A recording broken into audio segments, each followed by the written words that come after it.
Hello and welcome to Spurs Kings TV. It is your host Marlon. It is Monday. It is time for the Monday pitch. Welcome everybody, whoever watches this later. Welcome, welcome, welcome.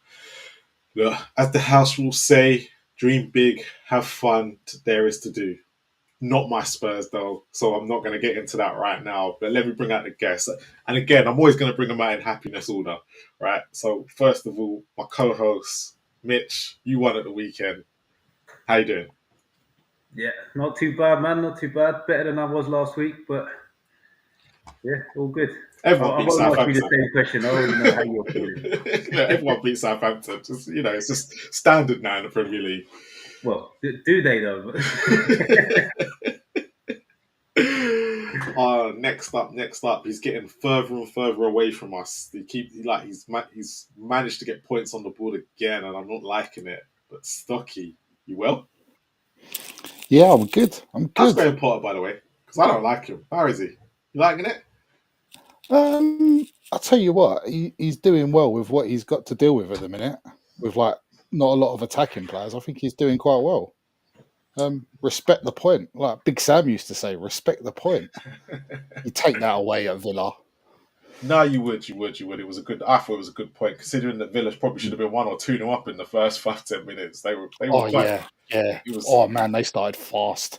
They did start fast, but then they just ran out of legs, and and that's what West Ham are good at. To be fair, I give them credit where credit's due. We need to be bullies again, like the good old days with Moyes ball. Wait, I had some on Moyes ball last week. Leave me alone. I don't know. But I bring out. Look, do you know what? To be fair, I've been bringing him out first for weeks, but he finally lost. He finally lost. Yeah, Sheffield Wednesday, eh? they did us. They did us. Yeah, they did us. What can I say? Put a little halt to the promotion charge. It does. It does. It's getting. That's the problem. You start looking at the playoff.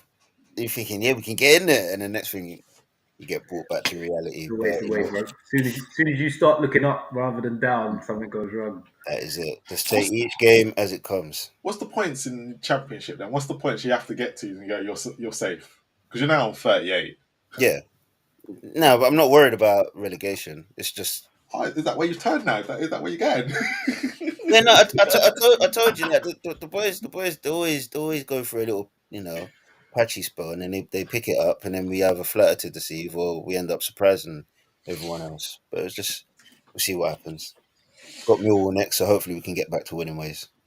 So let's get into the two main talking points from this weekend in the Premier League, right? So I kind of tried to work out what we could talk about because not a lot happened in the Premier League. It was quite standard, apart from two things that probably stood out most. And I thought, you know what?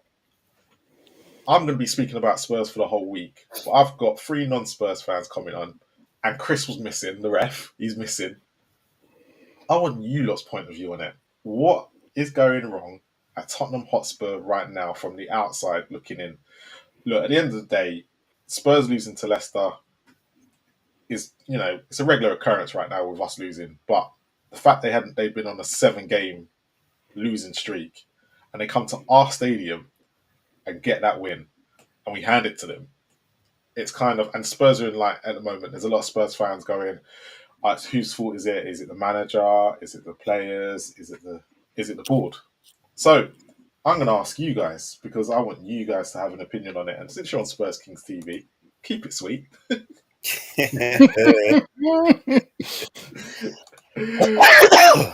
So, oh my God, what happened to the scene?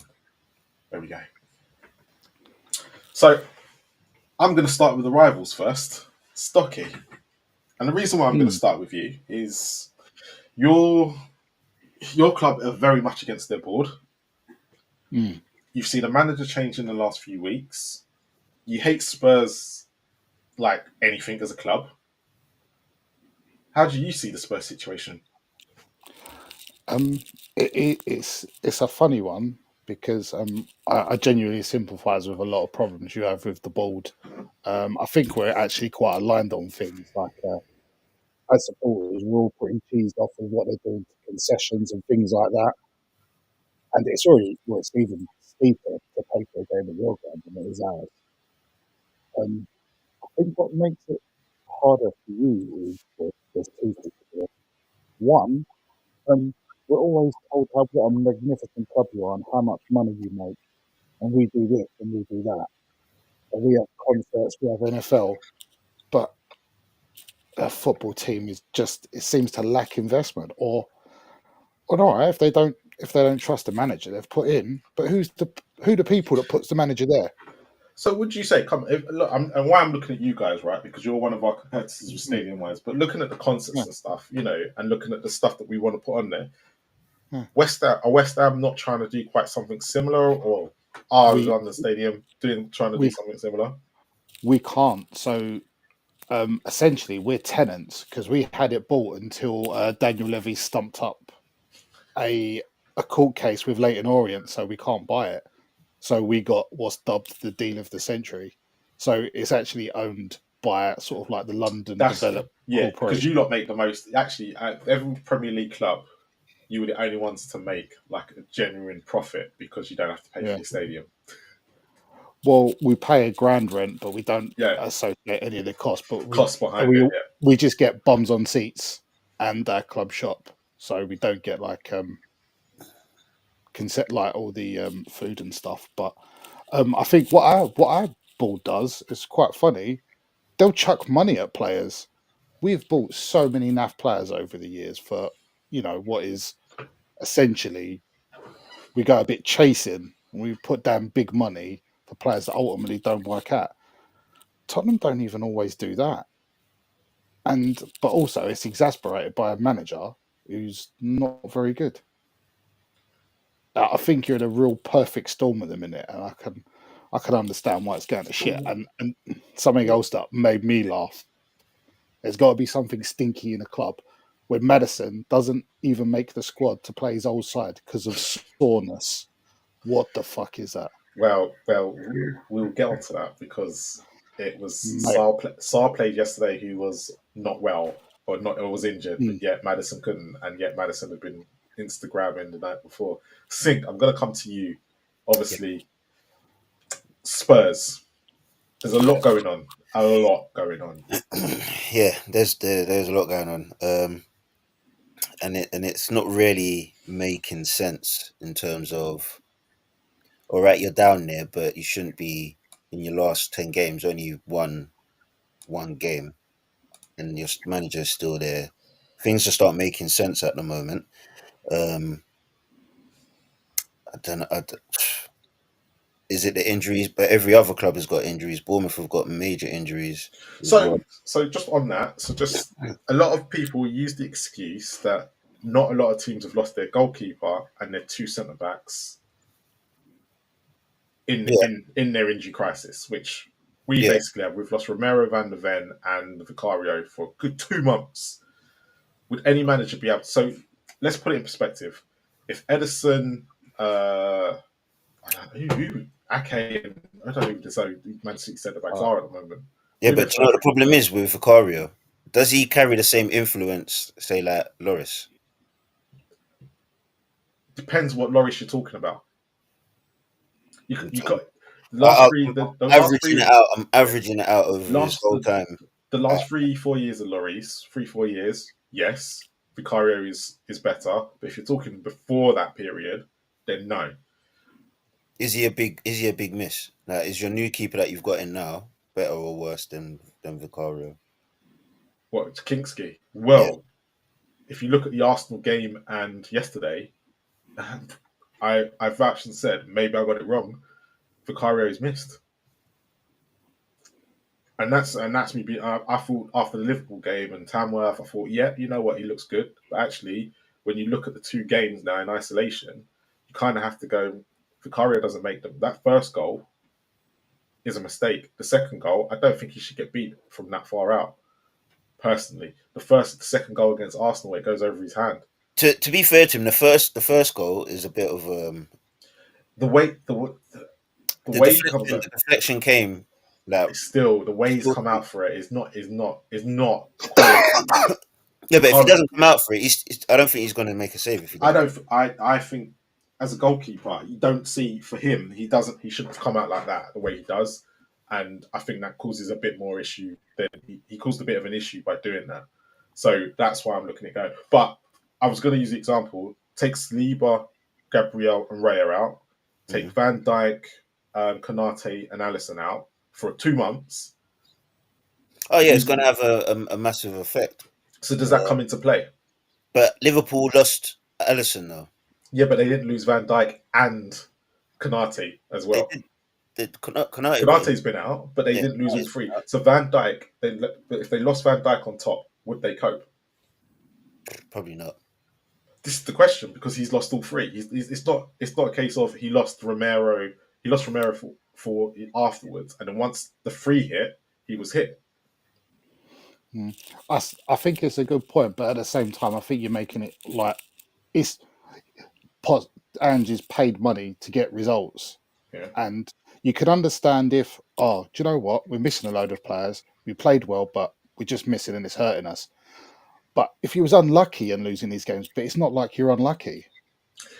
So I give you, I can give you that. However, but apart from the Liverpool game and Chelsea, we haven't been battered. We've literally lost the games by 1 goal. Yeah, this is what I'm saying. This is why it's not really adding up. Like you should be losing, but not this many games. It's too many games, too many league games. In your last 10 games, you've only won 1 game and drawn 1, I think. Drawn 1, Wolves, and beat. Well, can we even count Southampton? I know you got it. It's 3 points, 3 points, and 3 points. You got to take me, get me. So, are you really worse than everyone else right now? But the question is, because again, is him losing his main 3? Yeah, the core bench. Is it an excuse for him to be losing these games, or should he be getting some results in between? Not all of them. It's an excuse to lose some of them, but not all of them. Mitch, I know you're dying. I've got to agree. Like that can't be the reasoning behind losing games. So the back 4 you put out yesterday compared to Leicester's back 4 they had yesterday, you're still taking Tottenham's back 4. And as much as you've lost the goalie and the 2 centre backs. You're not taking it. Oh yeah, Ben Davis was centre back, wasn't he? That is our left back position where we were struggling. Yeah, I get that, but then who played? Was it Porro, Dragusin, Davis, and Gray? So you put that against whatever Leicester's back 4, what Wout Vase and Vestergaard at centre back, who are championship level at best. Let's be fair. Like it's. So, but the next, I can't even pronounce the Leicester goalkeeper's name. That's not their goalkeeper. To be fair, the Leicester goalkeepers had good stats. Maybe because that's not the guy. That's the other guy that's not played yesterday. Oh right. Yeah, he came, the new guy. So, but the question would be then, because if you look at again, that's fine. You'd pick that 4, but if that is the main, apart from Ben Davis, the 3 of them plus Spence and whoever else has come in have literally played the last amount. That's Thursday, Sunday, Wednesday, Sunday, Wednesday, Sunday. So there's been no rotation. Would the amount of games that we've played since probably December, October, since the last international break, because it's been non-stop and it's been pretty much consistent with this back line, would tiredness be an excuse? No, not tiredness. Maybe not continuity. No, tiredness fatigue. Is a factor, definitely. Fatigue, because they are looking. If we're looking at it, they are looking fatigue. The players are looking fatigue. But also, we were in the same spot last season with fatigue. So that again. You lost 9 games, didn't it? Or 10 by this point. We went through the same thing last season with fatigue, but we didn't not beat like 4 of the bottom 5 teams in the league. Yeah, but you'd lost about 10 this time last season. You only hadn't you? Yeah, you had. You'd lost about 10 games. We were still in the top half of the table, though. We were still 8, 7, 4, 8. So does that mean then? Because that's a very great point then. So if you look at it to this point last year, where you lot lost 10 games already, you lot wasn't as low because at the Premier League suddenly, because there was more people losing last year as the Premier League changed. No, I'm not having that. I'm still having that. At this point last season, we had 37 to 40 points. I'll check that in a second, but I know you'd lost 10 games by now. Yeah, we might have lost. We might have lost 10 games, but then we lost. We weren't losing to stupid teams. I think we only lost one stupid game, and it was like Luton or something like that. Well, Like if out of you your look at 9-10 games, you the hadn't lost. You'd lost to all the top sides. Come on. most of them, that's where most of our losses came from last Hold season. on. We've lost more silly games this season than we I'm did checking last it season. now. Checking it now. Because you had lost quite a few, and you guys had injuries, and everyone was talking about, that your injuries have been causing you issues. Yeah, but if you look at the teams below you in the league, yeah, Everton have just beat you. Leicester, you've played twice, you haven't beaten. Wolves, have you beat Wolves this season? True. Wolves, Ipswich came to White Hart Lane and beat you. Southampton's the only one of the teams below you that you haven't beat. Yeah, That but is then, not acceptable, yeah, but then regardless. but then we beat teams above us, which makes no sense. Yeah, no, it doesn't make any sense. That's It what I'm doesn't saying. make any sense. But that's where Ange has got to earn his money. Them games is where Ange earns his money and keeps his job. Like you should not be losing to Leicester. You lost 2-1, yeah? That your attack is a very strong attack. We was hearing most goals scored in the league. Go and bang 3 past Leicester, and if you can see 2, you still win the game. It doesn't matter. Yeah. So are you not saying this is all at Ange's door? Like there's no Not all of it. I think he's got to look at his style of play. I think his style of play is kind of played into this as well. I think that's cost your centre backs their hamstrings, and I think Yeah, I agree with that part. and I think it's now overflowed into the rest of the team. You've got no spine through your team in terms of your goalkeeper, defensive, central midfield, and your front line. It's completely gone at the moment. I think on top of that, we've had 3 weeks of the transfer window at least. Don't get started. And I know, but like whether you're unlucky or not, the board have to go, well, it needs a bit of help. It needs a bit of help. Maybe we can do something. But has there been any links with it? And that's where I think it's perfectly valid to get onto the board. And that's before all the other shit they do. Maybe it's purely on the sporting term. Help him out.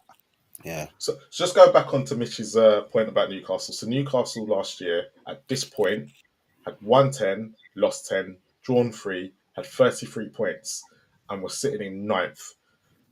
You'd be 11th this year.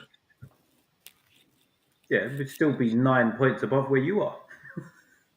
Yeah, but it's not even a comparison, really. Yeah, but you're in. So that's the Champions League too. Yeah, but did you have as many injuries as we did this year? We had as many injuries. They were just more spread throughout the team. Spread throughout the team, where we've been hitting one area, and this is what's key to this whole point, because I think that's what everybody's missing here, because the injuries that have been hit to us have been hitting one point. They haven't been spread they have been spread, but they haven't been spread as much as the rest of the team. Now, if you lose your core in any team, it's going to have a detrimental effect on your team, and especially with the way Tottenham had suffered their transfer window, where they haven't brought in the players to even come in and replace them. Now, this is for me. I'm asking: does this then sit with the board, or does it sit with Ange, or does it sit with the players? Because you look 44 points we had this time last year, and we were sitting 5th. 44 points this year, and we'd be sitting in 3rd. So. It's got the blame's got to lay at both the board and Ange because his style of play isn't sustainable, because you're getting way too many of the same injury.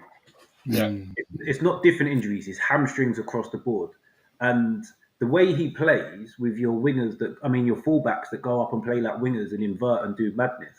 If you want to do that, get defensive wingers to play fullback. Don't get fullbacks to then try and do stuff that you want a winger doing. Agreed. But all of that lays at Ange. The thing that lays at the board is if they pick the players, they're clearly not picking the right players. They're going for more volume, who could potentially become good, who you can turn over and probably get some more money, rather than doing what Newcastle are doing at the minute. We're not buying many players, but when we buy, we're buying a player that we're looking to slap on 150 a week. That we know is going to be certified, like your Tonali's, Botman, Isaac, Bruno. We're going for the guys that we know are going to be good, and we're slapping them on big wages. Yeah. Whereas what Levy seems to do is buy in bulk and put everybody on 70 grand a week. And you get nowhere with that. You spent 60 million on Solanke. What's he on? 80, 90 grand a week? I think he's on less than that. That's crazy. You can't spend 60 million pound on a player that you're only going to pay 90 grand. Your 60 million pound player should be someone that all the top clubs look at and think we could have done with him. None of the clubs in the top six are looking, thinking, "Oh, damn, we should have got Solanke." Even West Ham have done it with Paqueta. Well, they've already been through him. Liverpool had him. Chelsea. So the question I ask you lot is: should Ange have been sacked by now? Yeah. Yeah. Would you have all had him sacked? Yeah, no, you can't go. You can't be at Tottenham and go 10 games and only have one win. Like you can't do that. Not in the league. It's not even the form. It's the manner of the game. Going to extra time with Tamworth. I think it Being is. I think 3-0 down against Everton at half time. Losing to Leicester City at home. you know. I think it is the form. The fact that you are in such bad form. The only Yeah, way but to change. I get it, but if the form was they'd lost, they hadn't won in 10, but they played all of the top 10 and they were in every game, it's a different story to losing to teams that are basically in a relegation battle and they're sucking you into a relegation battle. Yeah.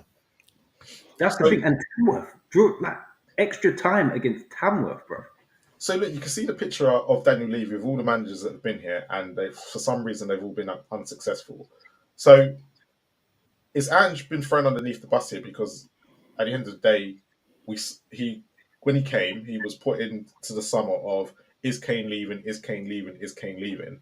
They sold him a week before the season, hadn't replaced him. Mm. He had to then start the season, which he didn't start off brightly. Then the injuries happened, and then realised we were short in defence after loaning out 2 players. So, if Spurs were to sack Ange, right, as you all said, would you guys see anything changing at Tottenham's fortunes in the ongoing future, or is this solely Spurs? Where should Spurs fans be lying their blame at? Well, not blame, but looking at who's responsible for all of this going wrong again. Levy's the one that's mainly culpable, but I still don't believe Ange is a Premier League manager, which is why I think he needs to go. It's nothing to do with his form. It's nothing to do with the style of play that I just don't think he's good enough to be a Premier League manager.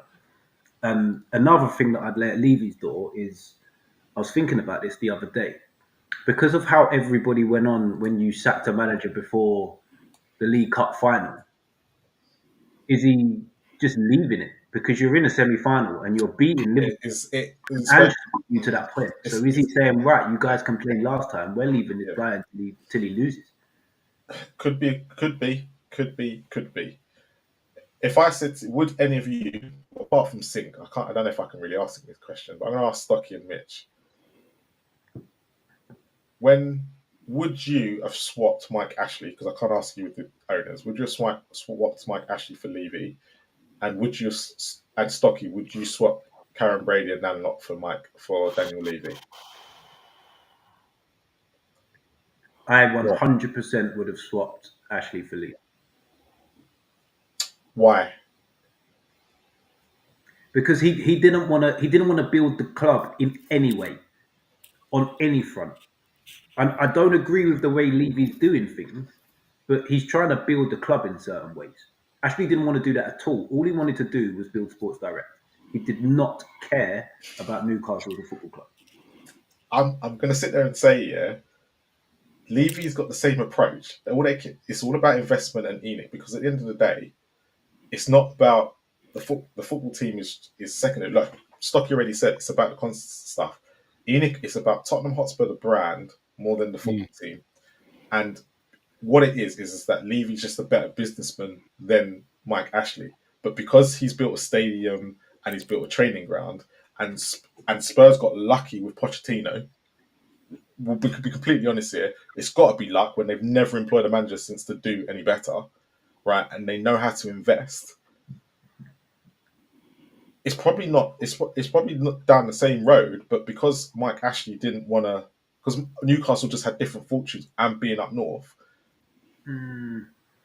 I don't agree because I feel that You wouldn't if because you're seeing it from a Newcastle point of view, and that's the difference here. Because and again, you're going to look at the shiny stuff that we've got and not actually look. Actually, he's very similar to Mike Ashley, but he was more successful doing it. Because you just said all he cared was Sports Direct. That's all Spurs care about is ENIC. yeah, but I think the difference here is, as much as he might only care about ENIC, I don't know that much about it. But if he did leave for some reason, you are in a prime spot for someone to come in and completely revolutionize your club pretty quickly. Whereas Newcastle were miles behind everybody else when Mike Ashley left. Miles. There was nothing. We had one of the worst training grounds in the country. The stadium was falling apart. We had zero revenue. There was nothing to build from. So we're building from ground zero right now. But it's still a great city. It is still a great city. It was Yeah, always but it's always going to The be only reason why they can survive because it is a great city. Yeah. yeah, The but great looking city at it, doesn't mean we can spend any money on football players. but looking at it, Newcastle were always going to be. It's always going to be tough if Levy and them lot were say outside of London. Do they get lucky and do they get to the same approach, or do they end up like Mike Ashley and just be like, "Oh my god"? Nah, I would have to agree with Mitch and say Mike Ashley was worse. And I think it's in the results. No, and the reason why I do agree Mike Ashley was slightly worse, and I don't think he was a better businessman. But the approach that you guys are given, because and this is what you have to take out of consideration. You have to take the training ground and the stadium out of it. If you take that out of it, Mike Ashley and Levy are very similar. But the problem is Levy has just been a bit more successful because of the London bit and getting lucky with the hiring and firing certain managers got him out of it, and Poch completely got him out of it. Maybe it did. It was the appointment of managers where Mike Ashley again just appointed crap managers for Newcastle. Maybe it is, but I'll give another example that I always take from Levy. One thing that he's improved at Tottenham is that no one comes in and tries to nick your best players anymore. Like they've got to pay to do it now. They've always had to pay, though. No. Yeah, but the players get to a point now where they're like, "I'm disillusioned with this club. I'm going anyway." Yeah, they are. But look what you. But the only player. Okay. You're saying that. The only player he did that with was Harry Kane. The rest still left. Yeah, they still left. Everyone left. But what I'm saying, but they saying is they're not doing Sol Campbells anymore. They're not doing Teddy Sheringham's. They're not doing Dimitar Berbatovs. Like the people. But Berbatov was under Levy. Yeah, he's at the beginning of it. So what I'm saying, it was halfway through it. Like until still leave for big money though. Until Harry Kane, players were still leaving. We still lost Modric. We still lost Gareth Bale. I know they were losing players. How much did Gareth Bale go for? How much did Modric go for? I can't remember how much Modric went for, but he didn't go as he didn't go as much. But Gareth Bale obviously went for the world record fee. But it's not like to say the player didn't put in his 2 pennies worth and want to leave. It's not like he kept him. Modric, okay, stayed an extra season. I'm not stating that. What I'm saying is other teams don't come in easy looking for your players anymore. Wait, let me just butt in for a second here because Modric is the perfect example of my point here. Yeah, Modric signed for Tottenham because Mike Ashley vetoed a deal that was completed. It was done. It was agreed, and he vetoed it for being too expensive and the guy being too small. And it was cheaper than the deal that you got for Modric as well. Okay, but then I could go back to Jack Grealish when Tottenham had agreed a deal with Aston Villa. It was something like 10, 20 million, and then last minute, because he heard Villa were in trouble, he went, "Oh no, here's Josh Onoma and here's 5 million," and they said, "Screw you," because they knew they were being taken over. There's been many deals where Levy has fucked us over. Yeah, but I could give you more. Mane and Salah should have been both Spurs players. There's so many more that I could name that Levy in the last minute has got involved and messed it up. There's many, to be fair, there's many that he's got right to. Don't get me wrong, but there's many that he has messed up. I just can't agree that there's even a conversation to be had between Yeah, Levy you and can't, you Ashley. can't, you can't compare Ashley to Levy. Because One got I'll Okay, guarantee all Harry right. Kane What about in what about his first window would have got sold if he was at Newcastle. yeah, all right. Let's get to the West Ham owners then, because very Mm, similar. yeah. Do you know what? I'd say Levy's a lot more analytical and shrewd. I think my ones do care. Well, Sullivan and Gold cared about the club. It's just that they're fucking thick. That if anything, they just go chasing things. Do you know what? I think I'd keep them. At least there's still a semblance of, it's not a PLC. Although, as much as they're trying to do it, if you know what I mean, they're just really bad at it. To be honest, I see that they're trying to be similar to Spurs Mm. in the sense of the new ground and all that kind of crap, and then Yeah. they spent big on. Look, they actually kind of backed Lopetegui in the summer. It's just that No, they they they went backsliding. they went for a crap manager. Yeah. Well, they spent so much money on players.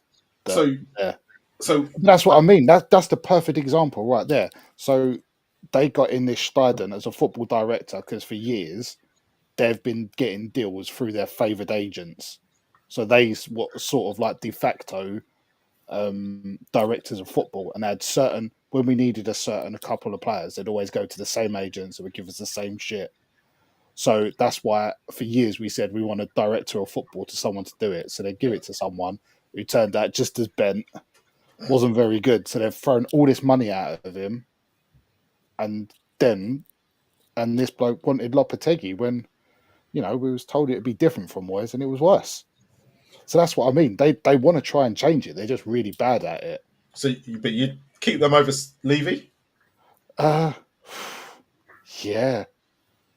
Would you? Yeah, I don't want a successful corporation and all of that stuff. I just want the 11 that go out there on a Saturday to be better than the sum of their parts. And now we changed our manager. Even they knew to pull the trigger, whereas Levy's just sitting on his hands. Is that That's bad. That's Mitch, bad. would you swap? Who would you take out of West Ham and Tottenham's ownership? I honestly can't say I know enough about what the West Ham owners do to even make a comparison. I'll tell you what, Marley, though, they're both terrible for what they do for tickets and for concessions and that. Don't get me started. Yeah, I hate it. Yeah. I hate it. And I think Spurs, it's up to Spurs and West Ham can be quite agreed on a lot of things. Oh, yeah, definitely, mate. I'd actually thinking about it, what Levy did to hamstring West Ham a bit with the thing with the stadium, I'd probably take Levy. Just but that's what Stubby's saying, right? Yeah, but when it comes to non-business stuff, no one can question the man. But when it comes to paying the money, like obviously you're paying. If I said to you, Mitch, you're going to pay $2,000 a year, this year to go watch Tottenham, would you be happy what was being served on the pitch? $2,000. No. See, yeah. West Ham or Spurs owners. West Ham or Spurs owners? Yeah. Spurs owners. No. Levy put the Spurs in a higher position than where they was. All right, they've not actually got over the line, but they were close to doing it. Newcastle haven't never been close. West Ham, they got European Conference League title. More successful than anything Levy's done. Yeah, no, it is. But what I'm saying is, I'm sure. I got in there before you. I don't know. Getting to a Champions League final and. Yeah, but get into a Champions League final. I get what you're saying, but Monaco have got to a Champions League final. Paul have got to a Champions League final. Like teams do get there. It's about who can actually win it. Still rate Arsenal's pedigree. Okay, but Arsenal's winning a Conference League. Arsenal's pedigree in Europe is awful, but they still got to a Champions League final. I think it makes it more frustrating that I think you were like on the verge of cracking it, and then from there it's just all disappeared in your hands as a club. And I'd say that would be the most frustrating point. And also, like, throughout the decades, all right, you've been a good cup team, but you don't even look too close to that. There's nothing There's nothing to hang your hat on. It's a bit different for West Ham because, you know, we don't usually win much and we're all right with that. Oh, shut up. If you know what I mean. Wait, why am I defending you and you're attacking me this week? Come on. Allow it, man. Oh, mate, I could be West Ham's biggest critic, but, you know, it's funnier at the minute because we're still somehow 3 points ahead of you. Oh, don't get me started. Don't get me started. Look, you know what? I want to move on to the next topic. Because you're killing me here, Stocky. You're killing me. Oh, Marlon, we'll be nice to each other and we'll pick on someone else now. Yeah, let's pick on the team that everybody hates. Oh, why has it done it again? Here we go. All right. Let's talk about Arsenal. Now, all right, boys, before we get started, do not talk about the VAR incident, yeah? Because that's for later. All right? Let's get into Michael Oliver and Arsenal. Do Arsenal, as a club, and the big fan channels have a responsibility to make sure that stuff that's being put out in the social media world doesn't come to a point where the PGMO have got to release a statement? Yeah. And then the next question, the second question on that then will be, but are they justified in the sense of, actually, when you look at the Michael Oliver Arsenal thing that's going around, they could be justified in what they're thinking? Mitch, go on. You know what? When we sort of floated discussion this earlier, I was going to look through every single one of these incidents and come up with some well-worded reasoning while Michael Oliver isn't just doing Arsenal over. But then I just thought, I actually don't care about Arsenal as much to do that. So I will guarantee, without even looking, that every single one of these red cards potentially should have been a red card. And you have to roll back to referees are human. Every single fan you will speak to that's not an Arsenal fan will normally agree that Arsenal as a club are the most annoying club going. So the referees will have a similar opinion, so they will get treated differently due to that. It's not the referees doing them over. It's human. It's a human thing. It's a natural human thing. If you dislike something, you're going to look upon it in a different light. And I think Arsenal was suffering from this. And I said it about 2 years ago about Arteta. He is petulant. His team are petulant, and a lot of these red cards come down from petulance. If Arteta didn't do it, the team wouldn't do it, and it wouldn't happen. Do you know what? It's actually quite funny you say that, because just to get your opinion on it, because actually when you look at Michael Oliver, right? When you look at his record of sending off Arsenal players, it's the most. Right? It's the team that, as you can see on the right-hand side, he has sent off more Arsenal players than any other team. Right? It doesn't really affect Arsenal in the sense of they have won the most games, funny enough, when Michael Oliver's been reffing. So, swings and roundabouts. I think that's irrelevant though. How's it? It's not really irrelevant. What's relevant? Hold on. Let me finish. Shush for a second. At one point. Let me finish, because Mitchie just mentioned something, right? If you look at the sendings off that you actually brought up, I think it's all of them have come under Arteta's reign. So actually, before that reign, and it was Wenger and Unai, he actually hadn't sent off any of their players. So Mitch, do you think there's something in that is actually more to do with Arteta and the way it's done and the way Michael Oliver referees their matches? Yeah, I think it is. I don't think it's even a conscious thing for Michael Oliver. It's just one of them things that when something's set in your head about something, it can be anything. Like you could just dislike. Some people dislike a meat and they don't know why. There's just been one thing that's happened throughout their life. They dislike it and they dislike it for the rest of the time, and they can't do anything about it. It's a mental thing, and they're not choosing to do it, but it's just subconsciously there. I think it's just one of them things. So you annoy someone to a certain level. In the back of their mind, there's always going to be that thought of, I just don't like you. So one's come under Wenger, I can see, and one's come under I think it was Yeah, only the Unite. Everton one came after Wenger by the looks of things. Yeah, no. So there was the Tottenham one that was under Wenger. That was at Tottenham Hotspur Stadium. That was 2-2, and then you've got Michael, and then the Everton one was under. I think it was under Unite, and then the rest, the other three, have all come under Arteta. So go on, Sing. What was you going to say? All I was going to say is that the wins are irrelevant because those wins are in spite of Michael Oliver.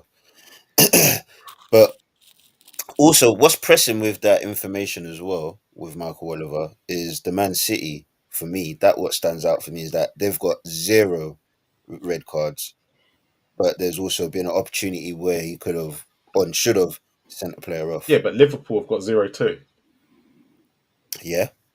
and they've only had 1 yellow card. No, one second bookable offence. So I can't think of any glaring obvious situations. yeah, That but there will come be. back to, they may be there. There I will can be. remember. No, but I can remember. I Yeah, can but that's in my recency. mind, I Yeah, can but pull that's up the recency ones. bias. It may very well be, but I'm not biased to anyone. I don't support anyone in the Premiership. It's in the Premier League, so there's no bias on my side.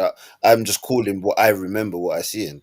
So I think that is a bit odd to me that City haven't had a red card from Michael Oliver, and he's ref 50 games. That's a large chunk, and just the But again, Liverpool could be thrown into that too because he's refereed more Liverpool games and he ain't sent off nobody in their games. yeah, again. But what I'm saying is, in regards to that, I can't remember any glaring obvious red card incidents in those games. There will be some with Liverpool. It's Liverpool. You know, they probably will be, but I can't remember any. I can pull off in my head the And Coventry and incident. and Manchester United don't have any either. They don't have any straight red cards. There's loads of teams there on one as well in there. I can't really see the Yeah. image. It's not really big enough, but there's about 4 or 5 teams that are only on one. Let me make the image bigger. Let me move some of these out now because we've seen them. Let me because it's quite telling. Like I get what Arsenal's saying, but to a certain extent. But to Sink's point, I'm like, but there's other teams as well. You can't bring Manchester City into it when there are other teams in that scenario. I thought Man City get a very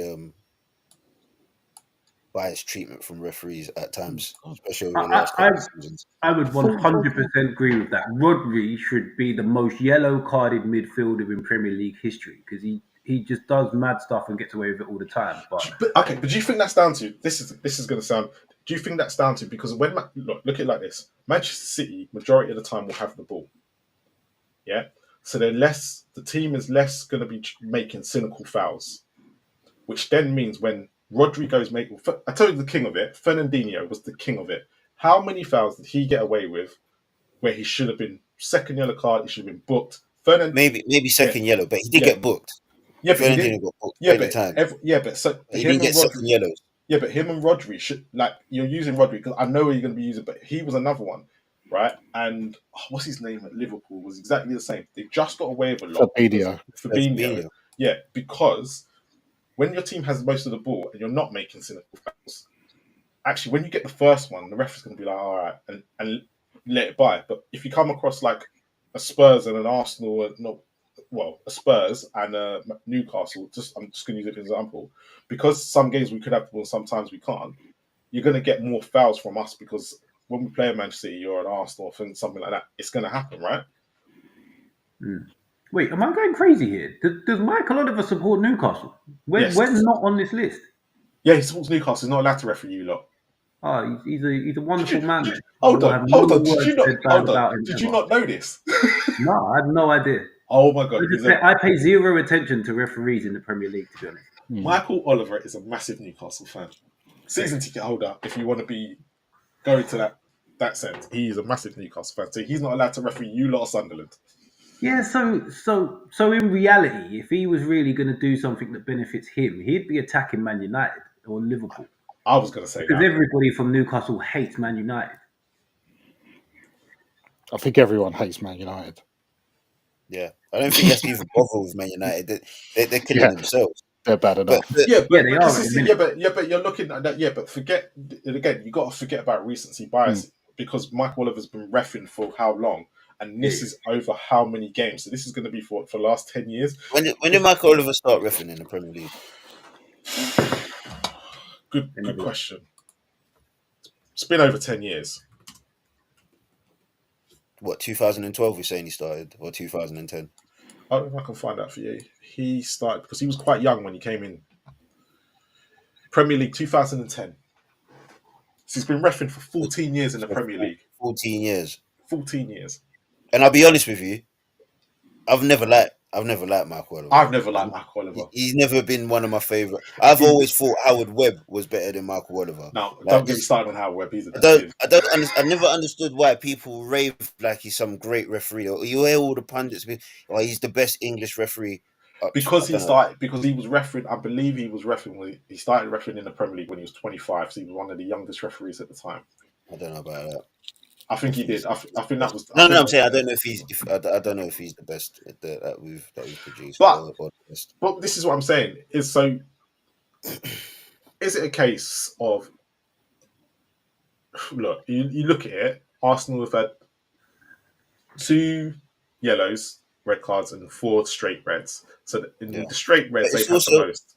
But it's also the manner of these cards as well. Like that Martinelli double yellow red card. Who's ever done that? Was that against Wolves? I think so. It was in like one moment of play where he done 2 incidences and he's played on, and then when it's broken down, he's pulled it all back and then booked him for the 2 incidences. I've never ever seen another. Did he get booked for a foul, then booked for constant dissent? No, it was in the same situation. Oh. He'd made in the same phase of play. In the same phase of play, he impeded someone, and then he did something at the end of it, and then it broke down, and then Mark Oliver pulled it back, and then he gave him 2 yellows straight without any break between it. I've never seen another ref do that. I've never seen another ref do it, but it was 2 completely separate things. Like he rightly got a yellow for the first thing, and then he kicked the ball away or something like that. I don't know. I can't remember exactly what the second one was, but he impeded a player and something else happened. But he pulled him back, and I've never ever seen another ref do anything like that. But in England, abroad, kicking the ball away. I can't. No. What I'm saying is, I've never seen a ref book someone in one instance. So he's giving him 2 yellows straight away. Yeah, but I get that. But I've seen it in different contexts where he's given a yellow for a foul, and then someone basically turned around and swore at the ref in the same thing, and he gets 2 yellows and goes. It's a similar thing. You kick the ball away. Dissent. That's yeah. I've seen that. I've seen when someone's showing dissent and they're carrying on and they've got another yellow and got themselves sent off. They've had the warning. But what I'm saying is, kicking the ball away. I've never seen where a player hasn't had the warning first, and it's just been booked, and then booked straight away for the incidents that happened in that one phase of play. Do we know that he hasn't already been warned for dissent previous though? No, he wasn't. There was no. I can't remember if it was dissent. I don't think it was dissent. He did. He kicked the ball. The second yellow was for kicking the ball away.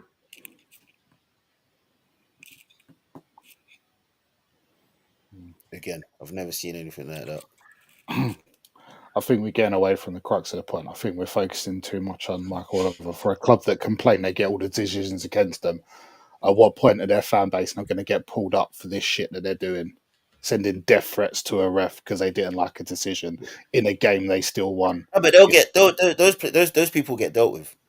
Yeah, but like, and that's what needs to happen. The law needs to deal with that, and that's what needs to happen. And other people won't do it. When those people are charged and they have a criminal record and they're banned from going to games, no one else will do it. That's what needs to happen. They won't be people that go to games. Trust me. Yeah. They need to be reprimanded by the law. They need to have a criminal record for what they've done, and people won't do that nonsense. But it's the same fan base that a few weeks ago were sending messages to like a players. Havertz, yeah. Again, we can't stop. You can't marginalize. You can't label the whole fan base. It's not the whole fan base. Out of the whole fan base, the people that have been sending death threats are going to be a minority, aren't they? Yeah, but it's just you can't label the whole fan base. You don't know. I don't know if it's anyone from AFTV. You don't know who they are or where they're from. But yeah, just everything around them is so ramped up. And I think someone said in the comments, it's Ashley, they've proper got the victim complex that they're the only ones that ever get crap decisions. And we spend up saying so much time talking about them, like, oh, this is them, it didn't go their way. Do you know what? When you watch a game, just a normal game, all right, they've got all these red cards. Think about all the fouls they get away with. You go, that's never a fucking foul. He's bought it. They've done this. No one talks about that because they get their own way. If they really want change, yeah, if they really want change, in the situation where Odegaard was playing basketball against Liverpool last season, if they really want change, go to the PGMOL with that and say, look, you've got this wrong in our favour, but you should be getting it right. Don't complain when stuff goes against you, but when it goes in your favour, don't say a word. If you want to complain at the time that doesn't suit you to complain, and then people will listen. I used to, when I was managing a team, yeah, and there was refs that were terrible. If we lost the game, I would never, ever, ever write a report because it comes from a place where you're bitter. If you've gone and won the game and the ref's been terrible, you then write your report because people listen. It's not coming from a bitter place. It's coming from a place of actually wanting change in the game, and that's what they've got to do.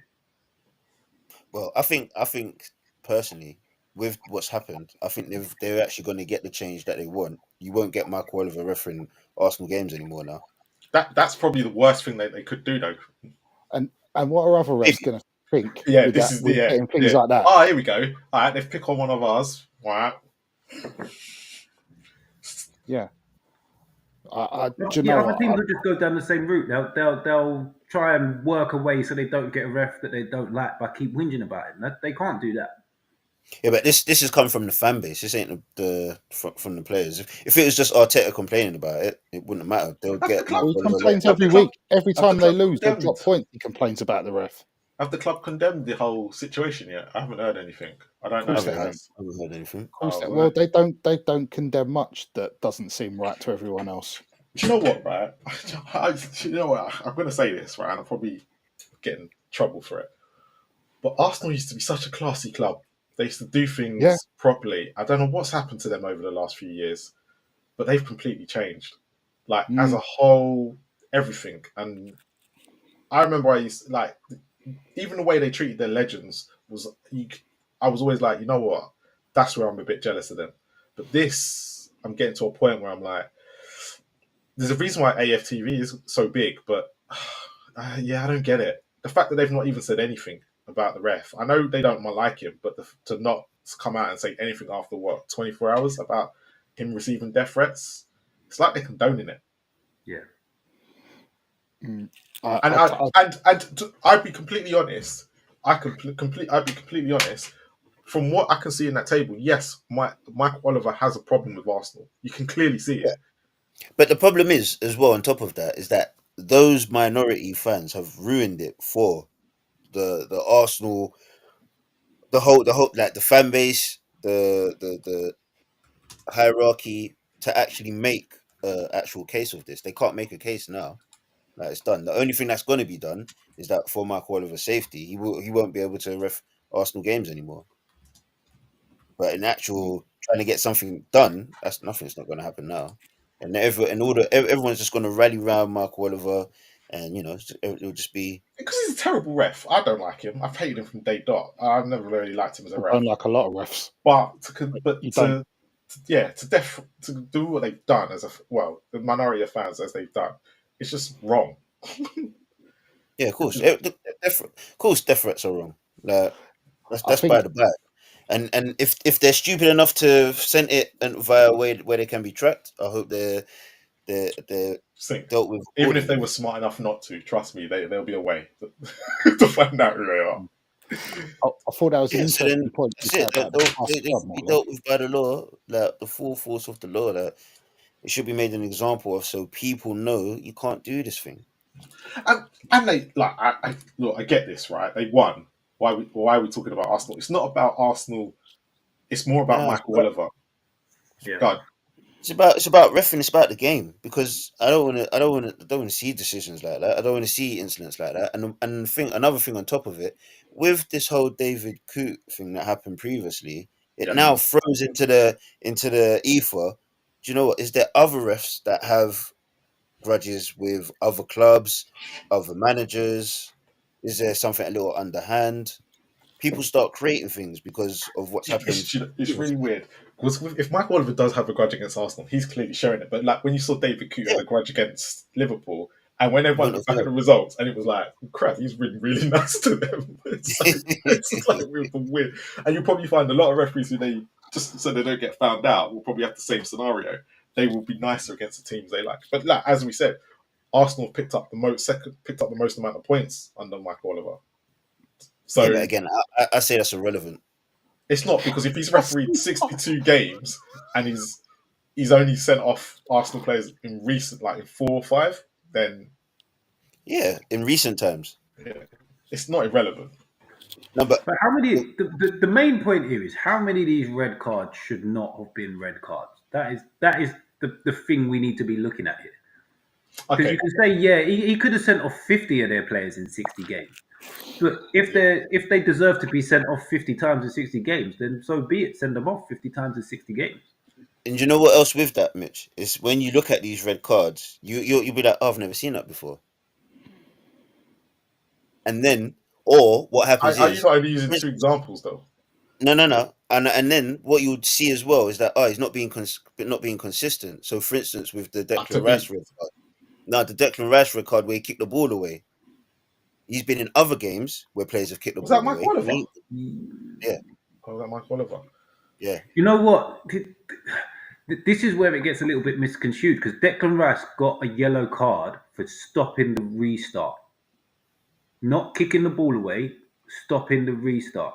So if there's no opposition player around ready to take the free kick, you can kick the ball a couple of yards. But if man's just about to kick the ball, you're going to get a yellow card if you knock it out of his way when he's just about to kick the ball. But that's what I'm saying. Other players have done that, and they've stopped the restart, and they've not been booked. Maybe then I it's think not as it's good as very, I Mike think Oliver. it's very rare over the last few No, seasons. there's been occasions where other players have stopped the restart in Mike Oliver games, and he's not been booked. That's what I'm saying. There's not a consistency. It's either not a consistency, or you're seeing something I've never seen that before. Yeah, come on, ref the game accordingly, mate. Just ref the game. Maybe it is Lego head.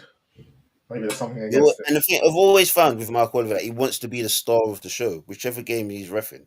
He never just wants to be the quiet ref. All right.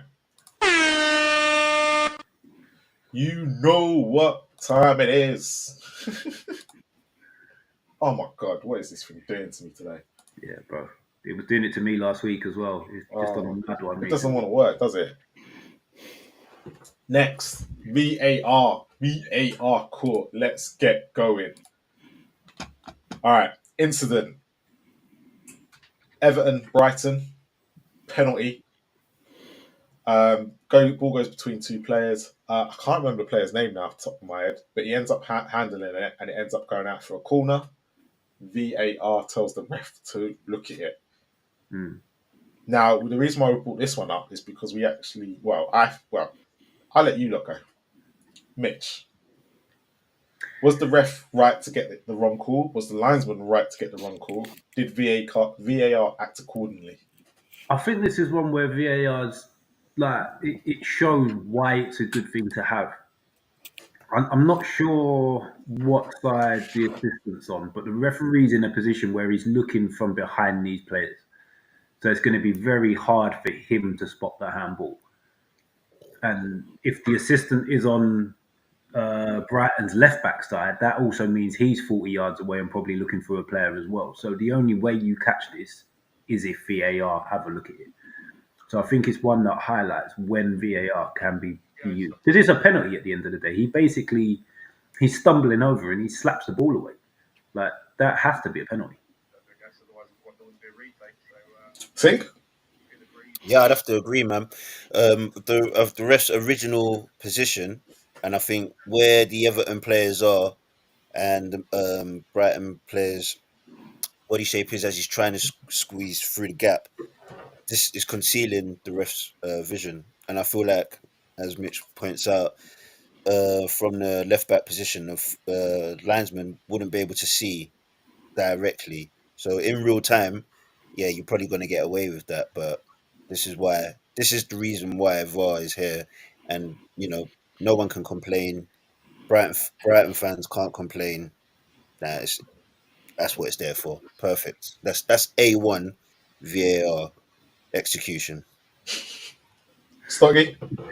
Oh yeah, mate. I'll give some props to the Brighton defender.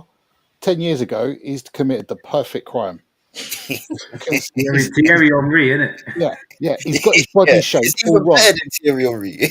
You know what? And because the Everton players have proper trapped him, and they're going to nick the ball, so he proper scoops the ball away and flicks it out. And as Singh says, that's perfect. That's the perfect use of VAR. Because and it's another one of the things. I don't blame the ref for missing that. Like Nah, when I you do. look at the positions, that's all fair enough. And it's just, unlucky at Brighton player. He tried it, but you ain't getting away with stuff like that these days. No. Not in today's world. Can I ask you, man, a question? Secondary point, yeah. So the right side of this picture is Ndiaye celebrating. Mm. I don't know if he's trying to be a seagull, if he's trying to be a pigeon, or what. But He's trying to be a seagull. He got Yeah. booked for his He got booked celebration. for- Yeah, Yeah, that's but- woke nonsense, as Now, they say. what are you lot thinking on that? Because I think that's crazy. I think that's They should- crazy. They should be That's booking not- Vardy for the same thing then, shouldn't they? No. We deserve that. Oh, fair enough. Why? It's like they're trying to take personality out of the game. They are. Yeah, it's a bit of housery, but come on, man. He's not jumped into the crowd. He's not going to add a Bayor and ran 50 yards to do it. He's celebrating where he scored the goal. The booking was a bit too much, but it is what it is. I didn't get Chris's point on this one, so I don't really know what to say, but apart from well done, VAR. They got it spot on. Yeah. Well done, VAR. Agreed. All right. Next incident. Crystal Palace versus Brentford. Brentford take a penalty, and Mbeumo misses. However, as you can see by the players, there's about 3 of them in there. I think Mark Gahey got done for it in the end. Now, what? look at the coach's face, rubbing his face. He's so annoyed. What are they thinking, Mitch? Do you know what? It's the right call. And I think what Mark Gahey, whoever it is who gets to the ball, has been done by is Mbeumo's little hop. Because I used to be in that position where I would try and time my run so as he strikes it, I'm just entering the box. And that little hop from Mbeumo is what means the guy's in the D as he kicks the ball. So I think he's been slightly unlucky. But it's definitely the right decision. Sorry, next. Yeah, I mean, no, sir. No. I think you can't complain. If he scores, then the ref is just going to go and blow it to the center circle. We go, but because they've gained that advantage, it's got to blow up. It's got to retake it. But yeah, what can you do? Do you know what the dumbest thing is here? The ball hits the post, and then Mbeumo's going to take another touch. Yep. Just let him take a touch and get a free kick. Yeah, but they're not aware that he's going to miss, are they? Because they've already hit the post. Mark Gahey's seen it hit the post and coming back to Mbeumo, who's ready to take a touch, and Gahey or whoever it is nicks it off his toes. Just let him take a touch. He can't touch it again because no one else has touched it. Yeah, but they're still going to get done for all of them being. No, he won't. You have to get done for encroachment. You have to touch the ball. So did Mark Gahey touch it? Really? You have to be the one that clears the ball to get done for encroachment defending this. I've got Chris's thing. I'm going to play it afterwards because he's got like a 6-minute thing of giving us the rules.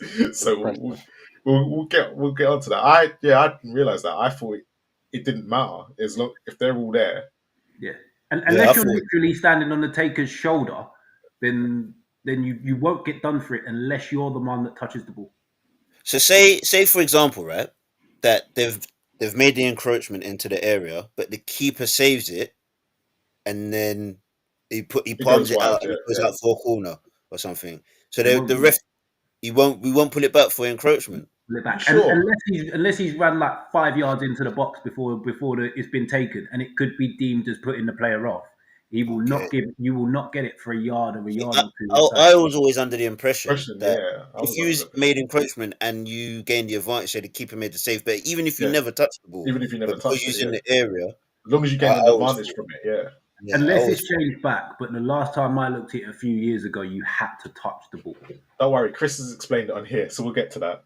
But Stoggy, Do you know what? It's the well, from what I understand, it was the correct decision, but it feels like there's going to have been some penalties where they've got away with it, if you know what I mean. yeah. The There's always gonna be encroachers have some. got away with it, Yeah. but Until the player scores. in a VAR, yeah, exactly. But in a VAR time, that you ain't going to get away with it. I felt Not a if bit you sorry miss. for him. Yeah, not if you miss. It's just completely. But yeah, we all agree penalty should have been retaken. All good. All good on that 100%. sense. All right, let's get to the controversial game. All right, we're going to start with the second sending off first, not the first. Gomez. What? yeah. Worse than The Arsenal player doesn't even look like he's originally in the picture. okay. Yeah. So the question for this, Someone's just put him in there. yeah, no one's questioned the second bookable offence. No one's questioning that. The question is whether it should have been a straight red or a yellow was fair enough to give. Go on, Mitch, because you know what's coming later. Yeah, I know what's coming later.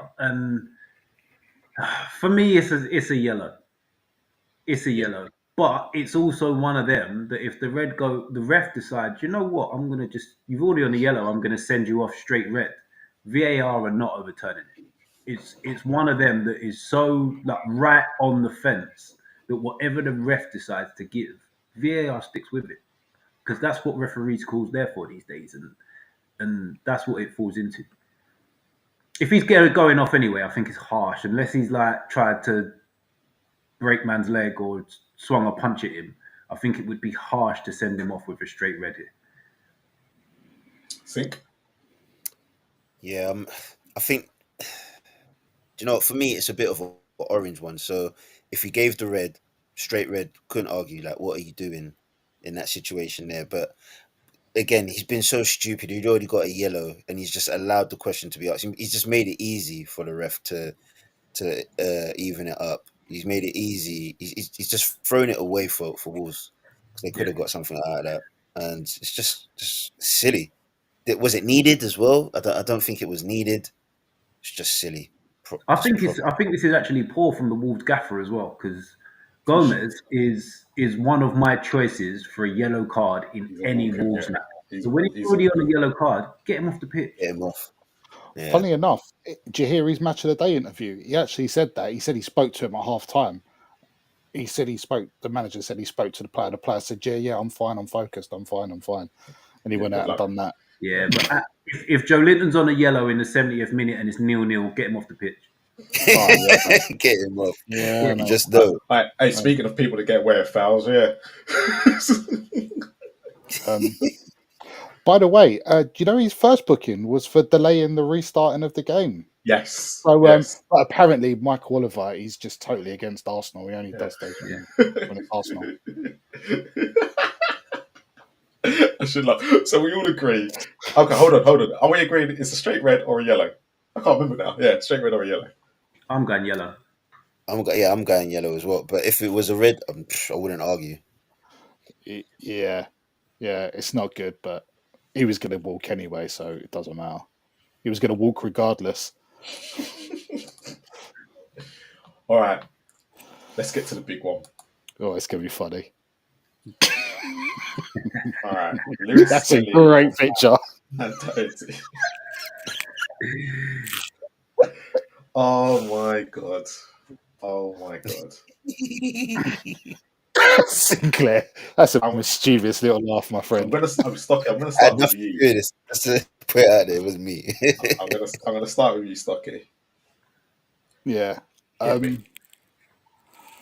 Fucking brilliant, isn't it? Listen, do you know what? I for this one, I remember what Chris had told me, the exact word for word of what he's told me for this, and it's very, very interesting. I'm hoping that when I play it afterwards, you can hear it, but it's going to be very interesting to get everyone's points on this. Yeah. Do you know what? First off, this is a proper orange card for me. I hate these fouls. They're so deeply cynical. There's absolutely no attempt to play the ball. Because he's meant Like, it. He's meant it. He's absolutely meant but not it. meant All to he's do what doing- he's done. Yeah. I think when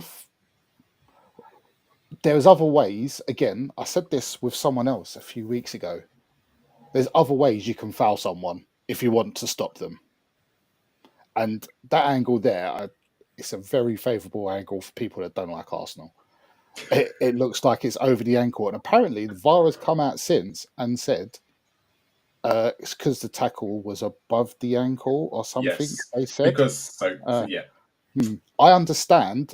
However, right? there is howevers to He's it made as well. them. Yeah, is a mistake about. Would I give that as a red? No, but if he's made a genuine mistake, he's made a mistake. He thought there and then it was a red, whether or not we agree. So, I'd say, and VAR's not got the thing to turn it over, have they? Is there that much that? That's what I would question. if was it the was a use of mistake, VAR. if they thought it was a mistake, Yeah. then they have to send Oliver to the monitor.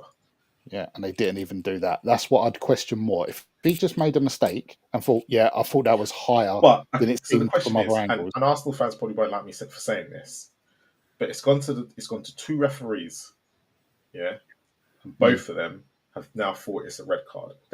The other referee went, it's not enough of a mistake for him to go over to the monitor. He believes he was correct. I'm not sure I would say it's a red, but it's definitely an orange because it's so deeply cynical. And really, like I say, you don't have to put your foot there to stop someone. You could have just run with him, pulled his jersey or something like that. He won't. Look how far away he is. He could only do that. Exactly. Mitch? I think he's unlucky. And I think he's very, very naive the way he's gone about it. Because looking at this picture here, this is the first time I've seen this angle, to be honest. And his leg has never been that long before. Like, he has made his leg as long as humanly possible to get it. But you can't. He's basically stretching, and this is the issue, isn't it? And the thing that's done him here is he's done it. He's caught him sort of back of the calf, and his studs are on show. He's basically gone down him without. Yeah. If you're gonna clip, man, you point your toes so your studs are at the floor and trip him over. As soon just as give him a flick. On show, you're putting yourself in danger of getting sent off. And he's lunging with his studs on show. When you first saw it, did you think it was a sending off in normal time? Normal time, yes. Okay. Actually, Stocky, I didn't ask you the same question. When you first saw it, did you? Do you know what? I saw it sort of like on my phone, so I was like, just seems a booking. So when you just thought, before you got any replays, did you go, okay, yellow card? Yeah, but then when I saw closer with his shape about how he goes into it, and I was like, that's why I say it. It looked a bit stampy when I first view. This is why I'm asking. Yeah, this is why I'm asking. Yeah. But as soon as I saw the first replay, I thought, he's unlucky there. But then you've seen this. Now you see this. If this is what VAR have looked at and said this is our best angle of it, then I can see why they haven't overturned it. I think from this angle, I can see why they haven't overturned it. Sink? Yeah, it's a yellow card. Don't know what you're talking about.